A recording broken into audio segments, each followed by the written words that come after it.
Welcome students 10th standard quarterly exam 2024 பார்த்தீங்கன்னா இன்னும் start ஆகிறதுக்கு மேக்ஸிமம் 25 டேஸ் இருக்குது.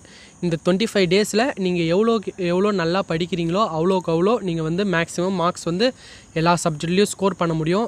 அதனால் நம்ம சேனலில் மறக்காமல் சப்ஸ்கிரைப் பண்ணி வச்சுக்கோங்க. உங்களுக்கான இம்பார்ட்டன்ட் கொஷின்ஸ் நோட்ஸ் எல்லாமே நம்ம சேனலுக்கு கொடுப்போம்.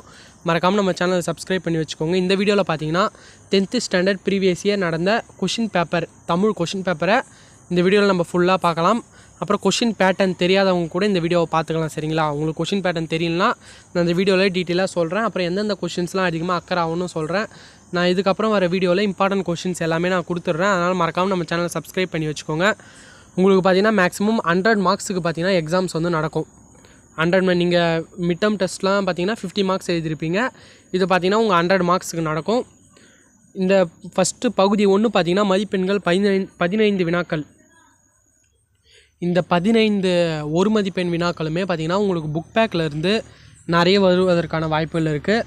அப்புறம் பார்த்திங்கன்னா புக் இன்சைடு கொஷின்ஸ், இந்த நூல்வெளி, அதுக்கப்புறம் பார்த்திங்கன்னா சொல்லும் பொருளும், இந்த மாதிரி கொஷின்ஸ்லாம் நீங்கள் கொஞ்சம் படிச்சிங்கன்னா உங்களுக்கு நீங்கள் வந்து இந்த 15 1 மார்க்ஸில் மேக்ஸிமம் வந்து நிறைய அட்டன் பண்ணிடலாம். உங்களுக்கு 10 கிட்ட தான் 1 மார்க்ஸ், 10 கிட்ட வந்து புக் பேக்கில் இருக்க 1 மார்க்ஸ், இன்னர் 1 மார்க்ஸும், அப்புறம் லாஸ்ட்டு 4 1 மார்க்ஸ் கிட்ட பார்த்தீங்கன்னா உங்களுக்கு ஒரு பாடல் வரிகள் கொடுத்துட்டு அந்த பாடல் வரிகள்லேருந்து எழுத சொல்லுவாங்க. சரிங்களா? இதில் இருக்க 1 மார்க்ஸ் எல்லாத்தையும் ஒரு டைம் பார்த்துக்கோங்க. சரிங்களா? அப்படியே பார்த்தீங்கன்னா உங்களுக்கு பாருங்கள், இந்த 12 13 14 15 பப்ளிக் எக்ஸாம் வரைக்கும் கூட இந்த 4 1 மார்க்ஸ் வந்து பார்த்திங்கன்னா எதனா ஒரு பாட்டு கொடுத்துட்டு அந்த 4 1 மார்க்ஸை கேட்பாங்க. அதனால் மனப்பாட பகுதி இல்லாமல் எல்லா பாடலையும் நீங்கள் வந்து பார்த்து வச்சுக்கிறது உங்களுக்கு வந்து ரொம்ப யூஸ்ஃபுல்லாக இருக்கும். பகுதி 2 பிரிவு 1ல் பார்த்தீங்கன்னா உங்களுக்கு வந்து 18 மதிப்பெண்கள். இந்த பகுதியில் 18 மதிப்பெண்கள்லாம் 2 மார்க்ஸு. இப்போ ஃபஸ்ட்டு 2 மார்க்ஸ் எழுத சொல்லியிருக்காங்க. எவையேனும் 4 வினாக்களுக்கு மட்டும் விடையளிக்கவும், 21வது வினாவுக்கு கட்டாயமாக விடையளிக்கவும். சரிங்களா? உங்களுக்கு கட்டாய வினா, இதுக்கு முன்னாடி நீங்கள் வந்து கம்பல்சரி கொஷின் எழுதாமல் கூட வந்திருப்பீங்க. இதுக்கப்புறம் பார்த்தீங்கன்னா கம்பல்சரி கொஷின்ஸ் எழுதுவீங்க. கம்பல்சரியாக அதை கன்ஃபார்ம் நீங்கள் அட்டன் பண்ணி ஆகணும். 16th கொஷின் என்ன கேட்டிருக்காங்கன்னு பார்த்தீங்கன்னா, வசன கவிதை என்பது யாது? அது ஒரு இம்பார்ட்டன்ட் கொஷின். விடைகளுக்கேற்ற வினா அமைக்க, அது வந்து நீங்கள் ஈஸியாக விடை எழுதிடலாம். அந்த மாதிரி கொஷின்ஸ்லாம் கொஞ்சம் அட்டன் பண்ணுங்கள். எழுதிட்டு வினாவை எழுதிட்டு லாஸ்ட்டு வந்து கொஷின் மார்க் வைக்கணும். சரிங்களா? அது வைக்கலனாலே உங்களுக்கு மார்க்ஸ் மேக்ஸிமம் குறைய வாய்ப்பு இருக்குது. 18வது கொஷின், இறைய பொம்மல் பெருகுவீர் இத்தொடர் உணர்த்தும் பொருள் கேட்டிருக்காங்க. அப்புறம் 19வது கொஷின், செய்கு தம்பி பாவலாரின் கல்வி பற்றிய கருத்தினை முழக்க தொடர்களாக்குக, கம்பராமாயணம் குறிப்பு வரைக, விடல் என முடியும் குரலை எழுதுக. இந்த விடல் என முடியும் குரல் தான் பார்த்திங்கன்னா உங்களுக்கு வந்து கம்பல்சரி கொஷின்ஸ். சரிங்களா? பிரிவு 2ல் பார்த்தீங்கன்னா 2 மார்க்ஸ் எழுத சொல்லியிருக்காங்க. ஃபஸ்ட்டு கேட்டது வந்து பார்த்திங்கன்னா செய்யுள். இப்போ கேட்டது பார்த்திங்கன்னா இந்த உரைநடை, அதுக்கப்புறமேட்டு மொழியோடு விளையாடு, அந்த பகுதியிலிருந்து வர கேள்விகள். வேங்கை என்பதை தொடர்மொழியாகவும் பொதுமொழியாகவும் வேறுபடுத்துகன்னு கேட்டிருக்காங்க. கிளர்ந்த பகுபத உறுப்பிலக்கணம் தருகன்னு கேட்டிருக்காங்க. வினா எத்தனை வகைப்படும்? அவை பொருத்தமான இடங்களில் நிறுத்தற் குறியிடுக, கலைச்சொல் தருக. இதெல்லாம் ஒரு இம்பார்ட்டன்ட் கொஷின். சரிங்களா? அடிக்கடி கேட்குற கொஷின்.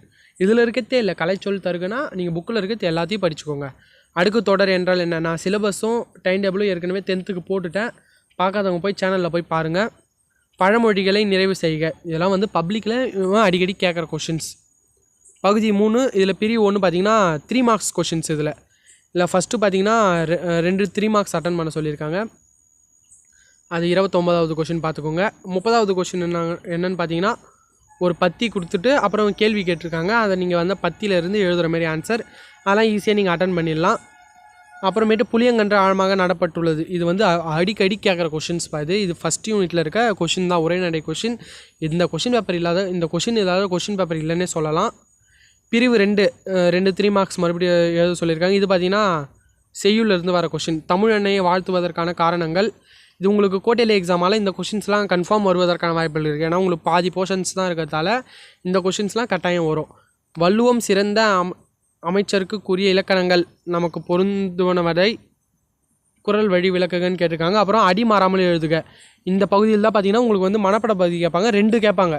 2த்தில் நீங்கள் எதனா ஒன்று எழுதிக்கலாம். தண்டலை மயில்கள் ஆட அந்த பாட்டும், சிறுதாம்பு தொடுத்த பசலை கன்றின் அந்த பாட்டு கேட்டிருக்காங்க. இதில் எது தெரியுமோ அதை நீங்கள் எழுதிக்கலாம். அதுக்கப்புறம் பார்த்திங்கன்னா பிரிவு 3 இது வந்து பார்த்திங்கன்னா திருக்குறள்லேருந்து கேட்குற கொஷின். திருக்குறள், அப்புறம் அழகீட்டு வாய்ப்பாடு, அப்புறம் அணி, இதெல்லாம் பற்றி கேட்குற கொஷின்ஸ் தான் இது. இதில் இருக்க கொஷின்ஸ் அழகீட்டு வாய்ப்பாடெலாம் ஈஸியாக போட்டுக்கோங்க. உங்கள் புக்கு பின்னாடி இருக்க எந்தெந்த அணி இருக்கோ உங்கள் புக்கு கீழே திருக்குறள் கொடுத்துருப்பாங்க பார்த்தீங்களா, திருக்குறள் கீழே அணிலாம் இருக்கும். அந்த அணிலாம் கொஞ்சம் படித்து வச்சுக்கோங்க, எக்ஸ்ட்ரா படித்து வச்சுக்கோங்க. உங்கள் புக்கு பின்னாடி இருக்க அணியும் கொஞ்சம் படித்து வச்சுக்கிட்டா இந்த கொஷின்ஸ்லாம் அட்டன் பண்ணிடலாம். பகுதி 4ல் மதிப்பெண்கள் 25. இதில் நீங்கள் 5 கொஷின்ஸ் அட்டன் பண்ணணும். ஈச் கொஷினுக்குமே பார்த்தீங்கன்னா 5 மார்க்ஸ் உங்களுக்கு தருவாங்க. சரிங்களா? 38வது கொஷின் என்ன கேட்டிருக்காங்கன்னு பாருங்கள். மனோன்மணியம் சுந்தரனாரின் தமிழ்த்தாழ் வாழ்த்து பாடலையும் பெருஞ்சித்தனாரின் தமிழ்த்தாழ் வாழ்த்து பாடலையும் ஒப்பிட்டு மேடை பேச்சு ஒன்று உருவாக்குக. முல்லைப்பாட்டில் உள்ள கார்கார செய்திகள் கேட்டிருக்காங்க. இது ரெண்டுத்துலேருந்து எதனா ஒன்று எழுதணும்.